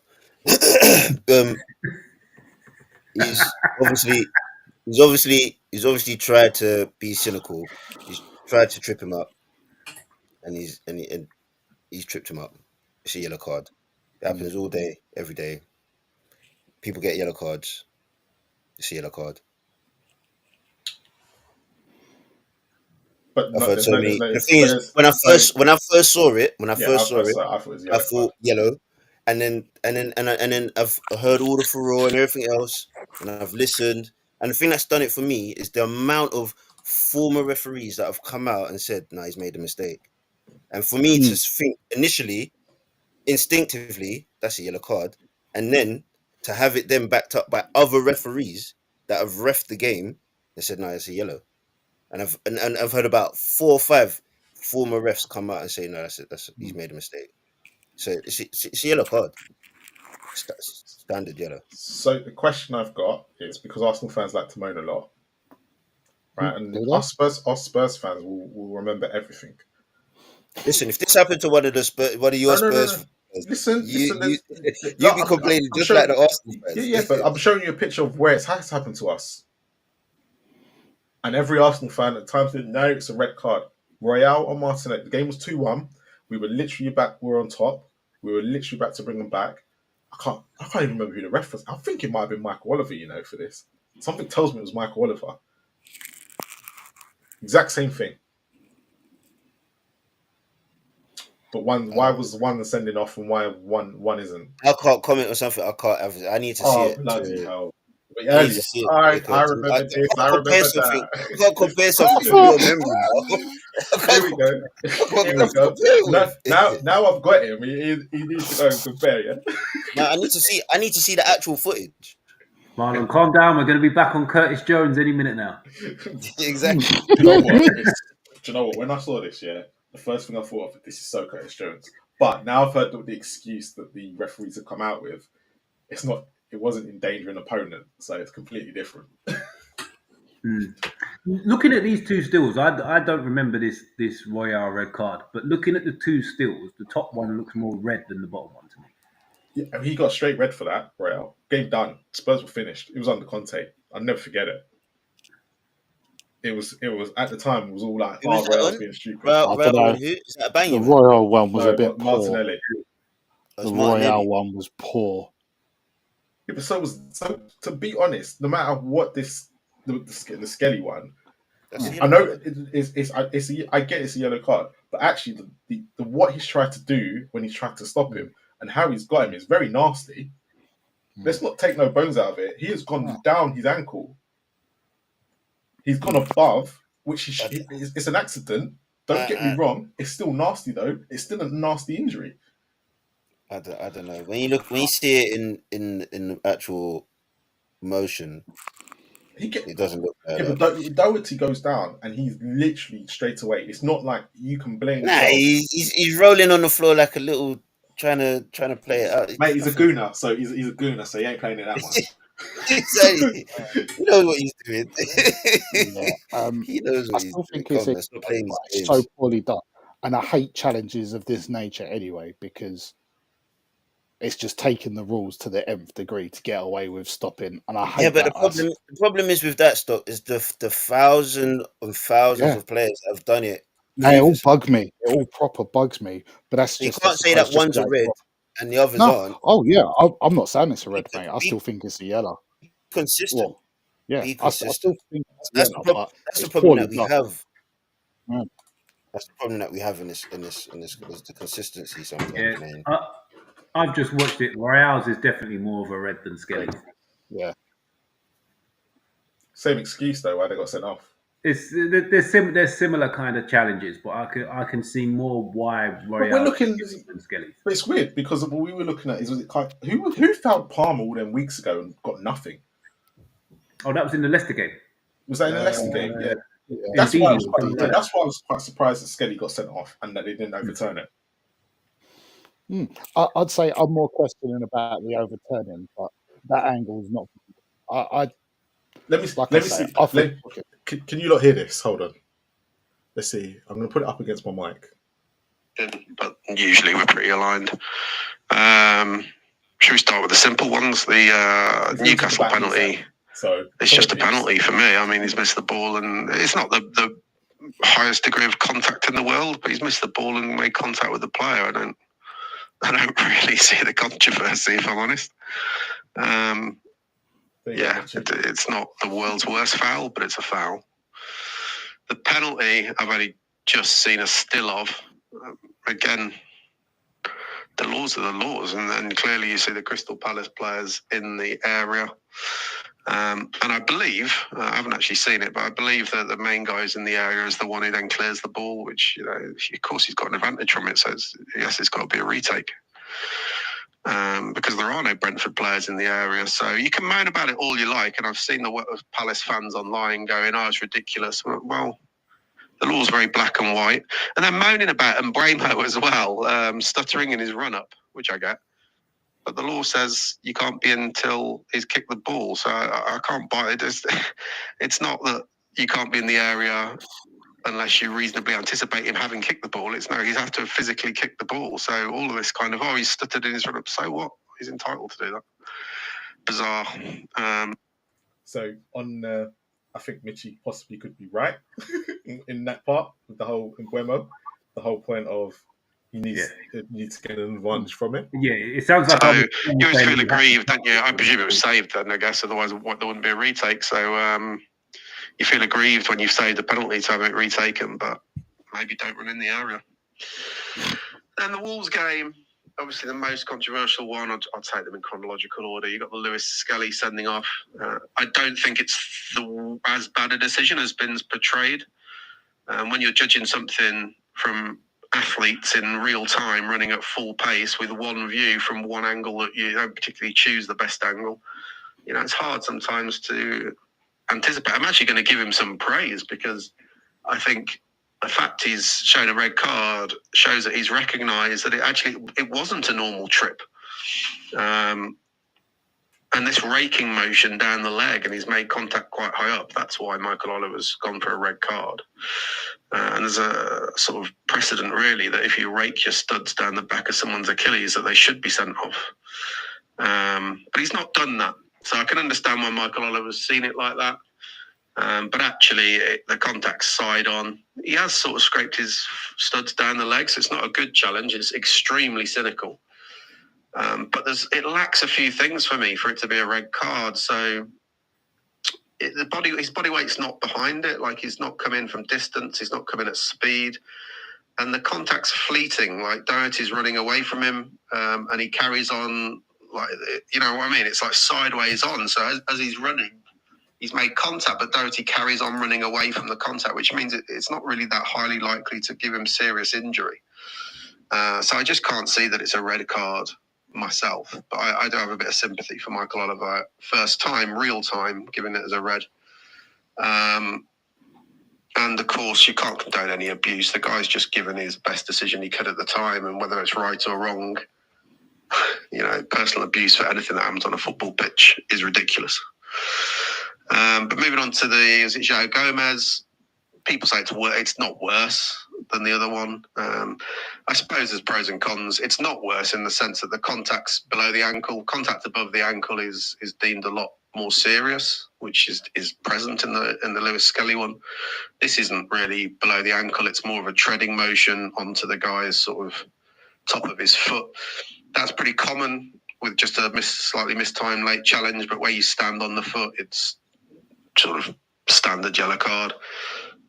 It probably is more likely to injure him because this is where sort of his body weight is behind it, right? The guy's foot's planted.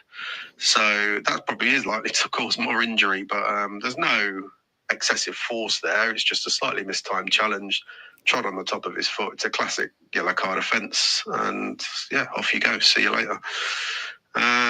So that's pretty much it, really. I can't think of anything else over the weekend. There you go. Can I just add a little point on that? So if I'm going to add it anyway.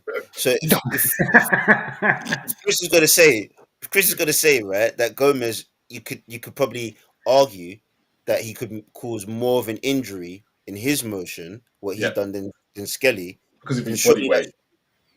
But with his body weight behind it, then surely that should be more of a red than what Skelly did then. So, from what you said, it was fleeting, and again, his initial contact with him, he's tried to trip him up with the outside of his boot. He's not actually used his studs. It's only through Doherty's running motion as his foot comes forward where it actually catches his studs, and his studs do catch him. I'm not disputing that, but he's not. I think it's the intention and the act. No, but he's intentionally trying to trip him up, which he does. He's not trying to use his studs. His studs come into play because of the running motion of Doherty. But if he doesn't, if he doesn't, I'm not disputing that, but I'm saying he's not trying to maliciously use his studs. But it still happens. Yeah, no, it still happens. So, Michael Oliver has seen something. Not that I'm saying it's right or wrong. It's just the fact that he's seen something. He's got some Superman vision. Well, this is what I didn't get, because when I first saw it, I thought Yellow card. Yellow card. Exactly. So I don't know what, unless he's really that good, which I know he ain't. Listen, I don't know why we're playing this game. You know, we but all know it's a yellow card. We all know it's a yellow card. If Mitchie did that on the Sunday league for Walthamstow Wanderers and got sent off, I'd be going mad at the ref. I'd be, ref, what are you playing at? Nah, you know what? I'd be like, The difference was, Sink, I would have backed my pace to catch him anyway, so it wouldn't have happened. Yeah, no doubt. Oh, mate, you lot. What's wrong with you, man? To be fair, I can see why he's given the red, but I do believe it's a yellow card. I think he's very unlucky. Yeah. I think on four. I can see why he's given a red. I can see why he's given a red. You know what would have been interesting? Be the star of the show. He wants it to be the Michael Oliver show. Every game he refs, it's got to be the Michael Oliver show. It'd have been interesting if he'd given the yellow, if VAR would have turned it over. That would have been the interesting part. Imagine he gets demoted and gets QPR next week. Yeah, I hope he gets QPR. I hope so. Since you know your players, man, and he goes, and I hope he teaches his kids to respect the ref more. Yeah, it better be on Sky. If that's the case, it has to be on Sky. Yeah. His next game should be demoted. Should be on Sky, definitely, no matter what league it is. Yeah, but you know what, right? You know what makes me laugh, right, about these referees? They get demoted, right, and they end up going in the other division and having like the best game. Do you know what? When I made this point to Chris last week, I don't know if it was on camera, but I think the refs need to have their own league table now. Like, judge for? Who's judging them? Who's judging them? Yeah. Assessors. Exactly. Yeah. Yeah, There's always some little old guy with a clipboard. Oh no, man. Yeah, exactly. You know, no, I'm going to sit there. On Saturday afternoon, get a league table out, decisions. and you get the best refs at top. No. Yeah, man. Yeah, man. That's what's got to happen. It's the only way to give them credibility. Otherwise, you got people out here that are giving them threats. Say I'm the assessor, right? Sol Campbell's the manager of the other team, and the referee. You know, I remember. You gotta have more integrity as being an assessor. Bro, you gotta let things go. but in all seriousness, the assessor could have intentions too. Well, then you gotta manage it like we manage the refs. Gotta manage it like we manage the refs. It's only me and Stocky left that just need a player to revert to every time. We've got Sol Campbell for Mali and Curtis Jones for Sink.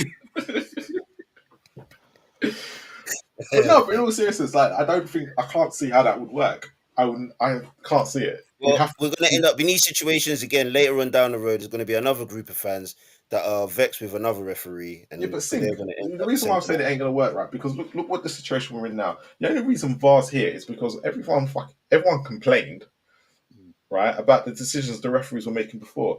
Charlie Austin's rant will always be the one for me to go, well, you told them they need help. They got the help, but you don't like the help they got.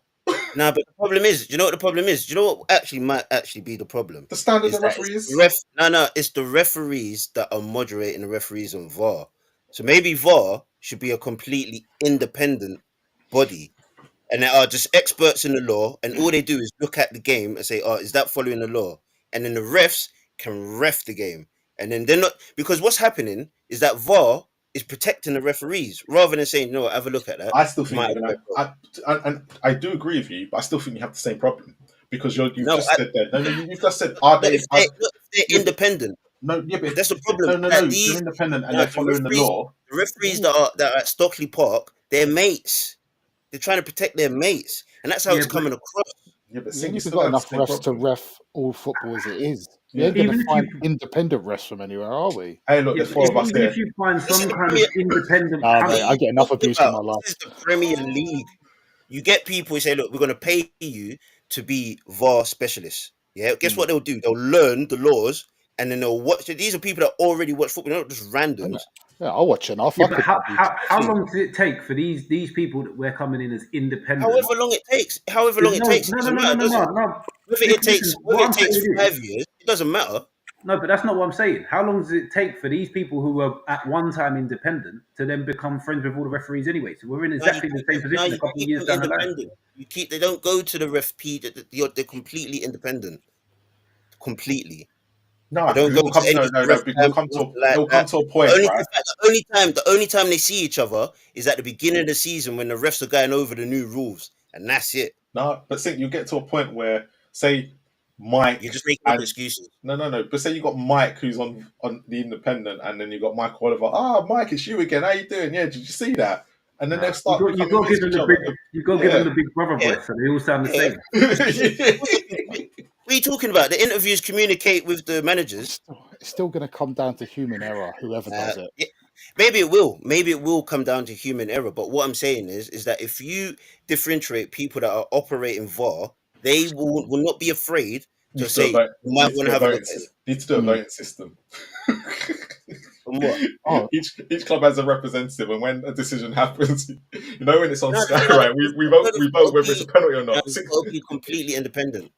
They got to be Don't, completely. Marlon, don't throw ideas like that out because they would think they'd consider that. Everything else is done by text vote. They might hear you. You know, no, like be jokes, right? You say you're watching the game, say that Everton penalty came up, and everyone was like, "No, I want a penalty, and everyone voted to see if you got a penalty or not. Yeah, football turned into an absolute farce. It'd be like, I'm a celebrity, get me out of here. It'd be all these rich clubs bribing everyone else just to vote for them to get decisions. That like would they do anyway. Yeah, I personally don't think the independent thing would work. It doesn't even work now for stuff that's legal stuff and the way it works. It's a mess.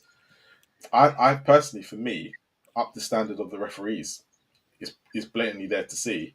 And why is it the English refs, most of them, we always have more problems in the Premier League with our refs than we do in other leagues. And we watch other leagues, and yes, they get it wrong. Don't get me wrong. The Italian league, they're consistent. but they're That's consistent. They're consistent, and that's the issue. We're not consistent enough in the Premier League. Let's stop making these guys. So why don't we? Yeah, but why don't we review the refereeing system and wait the whole body? We need to review the body and what's going on there, because at the end of the day, the referees.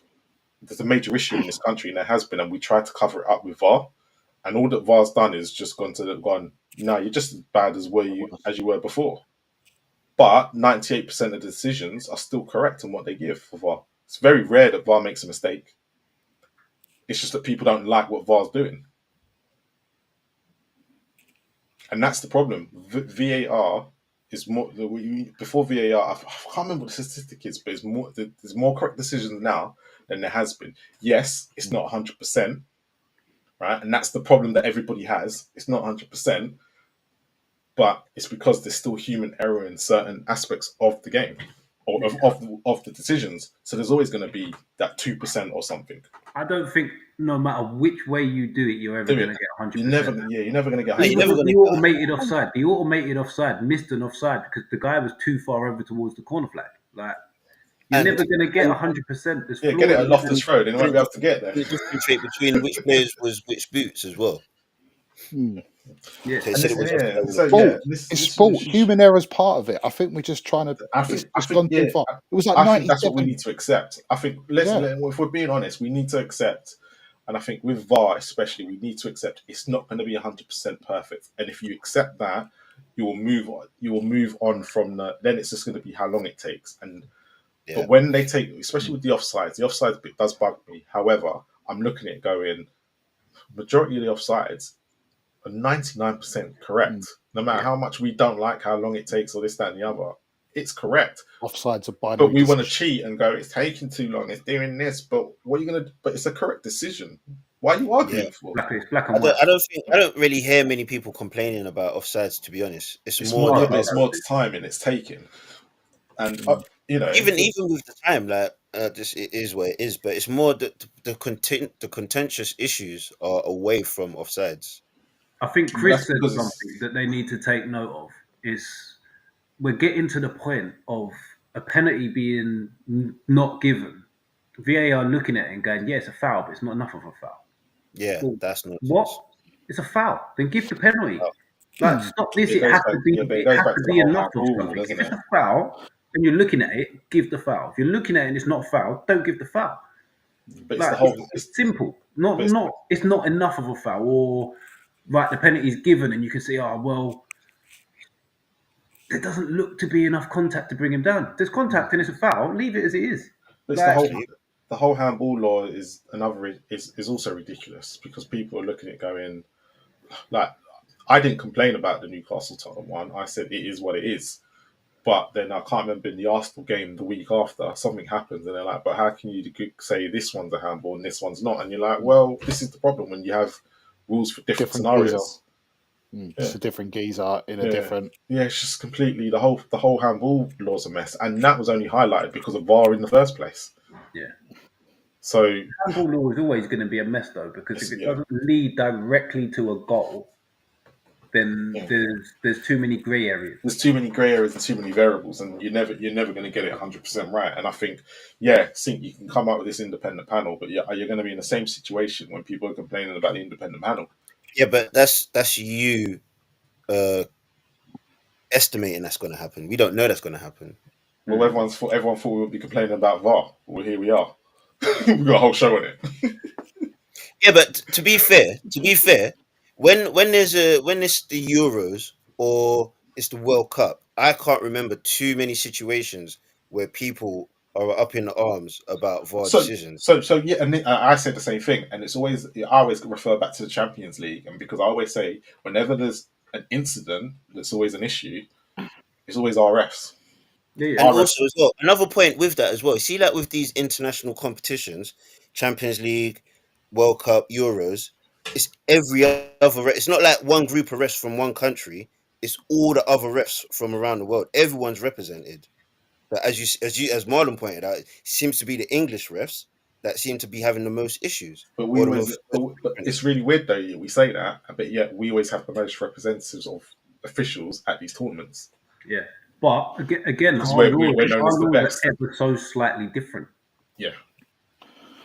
Maybe that's what we need to do. Maybe we just need to be more continental as football. Yeah, but you look how we all react to Champions League when they give penalties for certain. But you know what? I know we're used to it. But that's if we were used to it, I don't think we would complain. Yeah, if the law, if the ball hits your hand, it's handball. Then cool. Yeah. We'll do that across the board. It takes out any argument. Yeah, it does. The question is, did the ball hit his hand? Yes, handball, safe, done. It's a difficult one. It is a difficult one. I don't think there's one solid answer, and I think it's always going to be.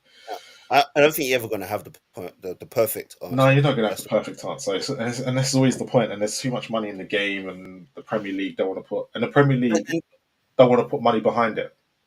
But then again, they're missing a trick, because I look at rugby as well, and I think that's just the perfect way to just officiate a game. No, I'll tell you why it's not the perfect way, because there was I forgot who the good rugby guy was. It might have been Joe Marler or something like that. They were talking to him, and they were talking about the difference between the refs. It was a ref actually, and he went, "There's no way that you could referee the football in the same way you do rugby."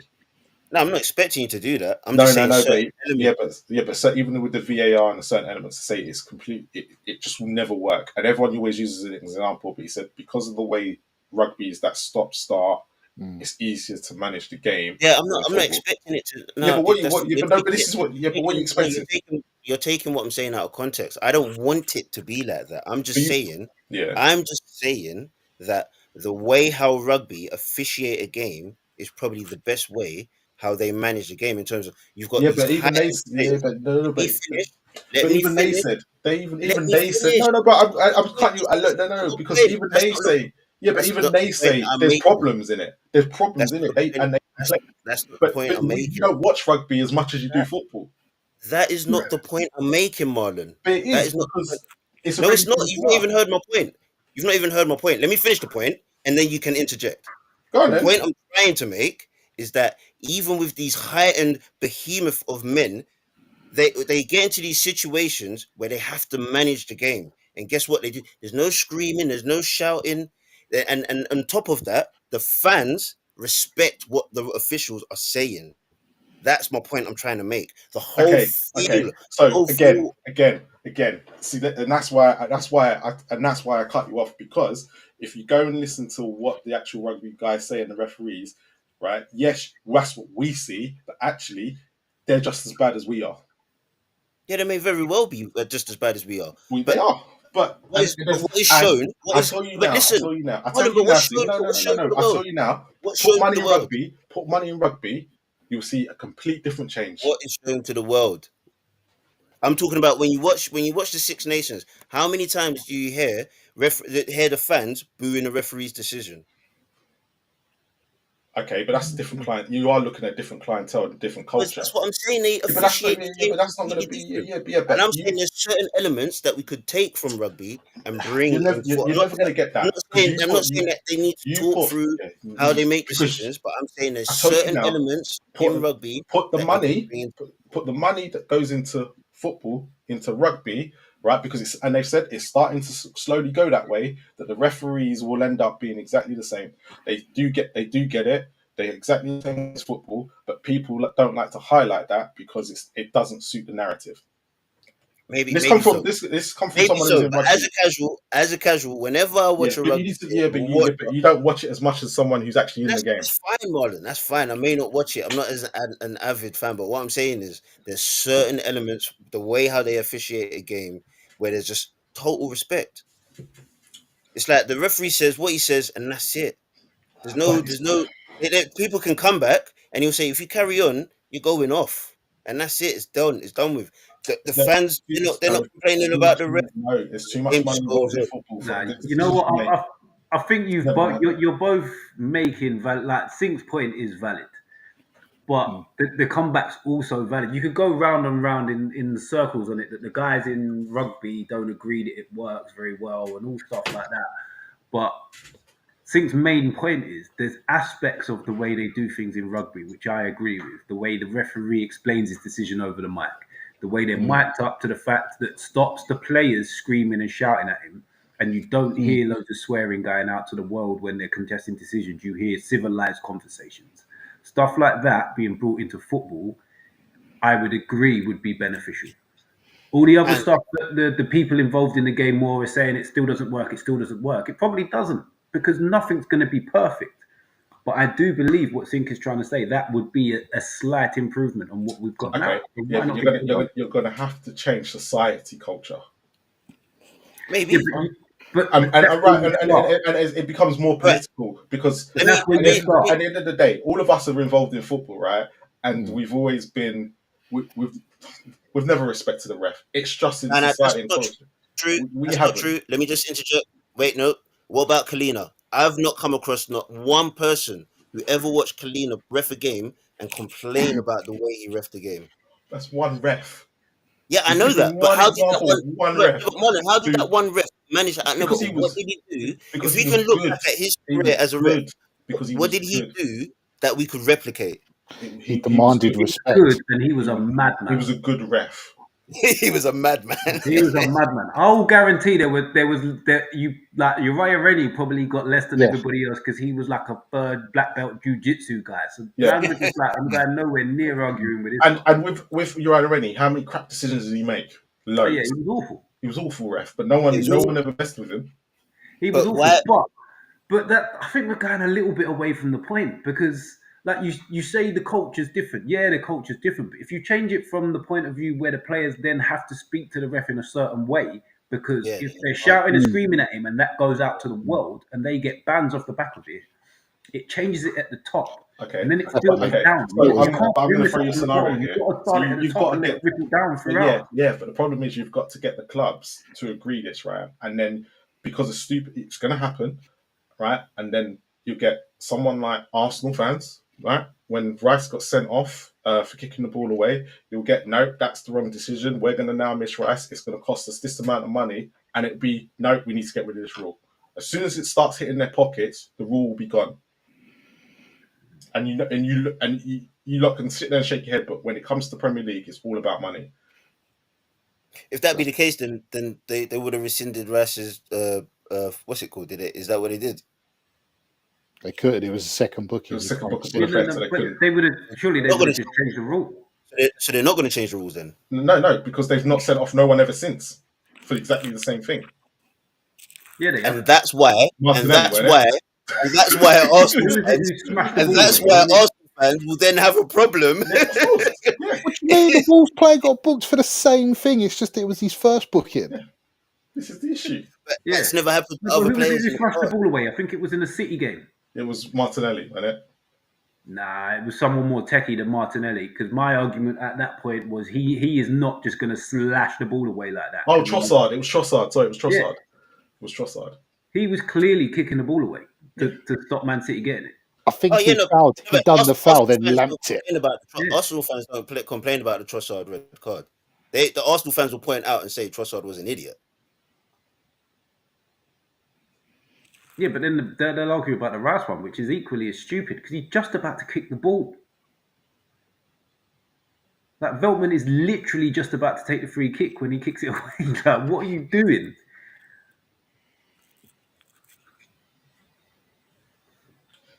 Again, we'll see. I don't think it will work. Of course you don't. I don't think it will work. I think Yeah, but if something's not working, what's the point of just carrying on down the same road? Make changes. Exactly. You've got to If try it doesn't different work, things. we roll it back. I definitely think Mitch had the point in that it really does need to start from the top because do you know what, football at the highest level is shoved down everyone's face whether they want to watch it or not. Or not, And exactly. I think do you know what, when I don't know about you boys, but you got loads of mates that don't watch football and then they watch it, say you'll watch it and they watch it and go, why are they always shouting at the ref? Why are they always doing this? Why are they always doing that? Why is there you got to start from the top and then hope you have to trust the process and hopefully it will filter down. And it goes all the way down to like grassroots coaches. Like I wasn't very nice when I was younger, but then when you manage and you have to be an example to people, you have to learn to rein it in. And I weren't always the best. I learned from my own You mistakes. pick your moment. Shot's making me You laugh. don't rein Right? it in. You pick your moment. Shot's making me laugh. You fucking three, yeah? You forget. I used to watch all of you lot play football, right? Yeah, no. Listen. All three of us. I had the no, most respect. not the same players. No. I'm gonna out all three of you. Let's yeah, not do right? that. I I'm gonna a out all three of you dickhead. because I know I'm gonna out all three of you. Out of all three of us, Out all me. four of us, yeah. I was the most respectful to the referees. You three, on the other hand, yeah. Sod you. Sod all Yeah, three you of know you. what? I'm not gonna lie. Right? Where I you am not coming not with your going high to lie. we should I be was like rugby. horrendous for Hey, it. we're older, Look at wiser you. gentlemen. Older, wiser gentlemen these days. Richie, you can fuck right off. I And was you stand there, horrendous for mister. it. In fact, I'm not even going to say was. Ref, I'm ref. horrendous for it. Right? I've boys, calmed down. no, I've no, calmed no. down a I lot. don't Since care. stopped I don't care. playing, All three of you can as a coach, sod off. I've Yeah, calmed down a lot. you can sod off. Yeah. On Yeah, that but note, we never claimed we were good. Yeah. We're trying to improve ourselves and the game, Marlon. You should chill. Exactly. yeah, I'll Do as I say, not as I do. oh yeah, whatever. All three of you go to hell. Yeah, go to absolute hell. I'll save you a seat, mate. I'll save you a seat.